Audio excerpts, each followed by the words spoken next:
Anak muda nggak ngerasa keren ketika pakai bahasa daerah. Satu hari, satu fakta seru tentang Indonesia. Sebagai negara kepulauan terbesar di dunia, Indonesia tuh punya 718 bahasa daerah. Tapi kalian tahu nggak, kalau lebih dari 200 bahasa daerah itu terancam punah. Bahkan 11 diantaranya telah dinyatakan punah karena udah nggak ada lagi penuturnya. Sebagai salah satu contohnya ini adalah bahasa Kajang yang ada di Sulawesi Selatan. Yang sekarang itu cuma dituturkan oleh segelintir orang tua.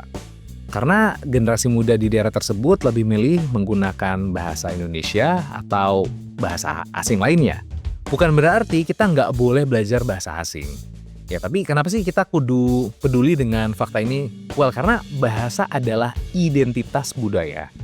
Kalau satu bahasa punah, kita nggak hanya kehilangan cara berkomunikasi, tapi juga hilang sejarah, hilang pengetahuan lokal, serta rakyat, bahkan cara pandang unik satu komunitas terhadap dunia.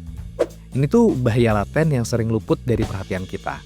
Sebenarnya apa sih yang kita bisa lakukan? Ya kalau menurut gue sih nih ya, ada beberapa hal yang mungkin bisa kita terapkan.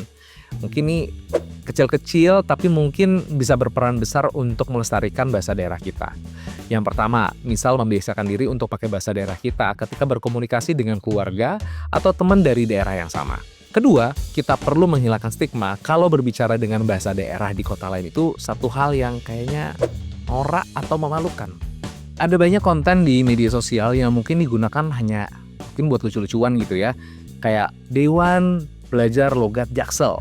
Tapi kalau menurut gue pribadi ya kalau misalnya kalian nih orang misalnya dari Jawa Timur gitu merantau ke Jakarta, ya nggak perlu kok untuk ngikutin logat berbicara dengan gaya orang Jakarta gitulah.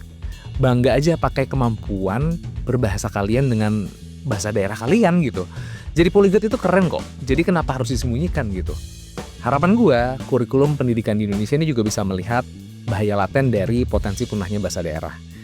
Dan ini menurut gue kita perlu kembali memasukkan bahasa daerah sebagai kurikulum pendidikan di setiap daerah di Indonesia. Ya, sampai titik itu tetaplah bangga untuk berbicara menggunakan bahasa dari daerahmu.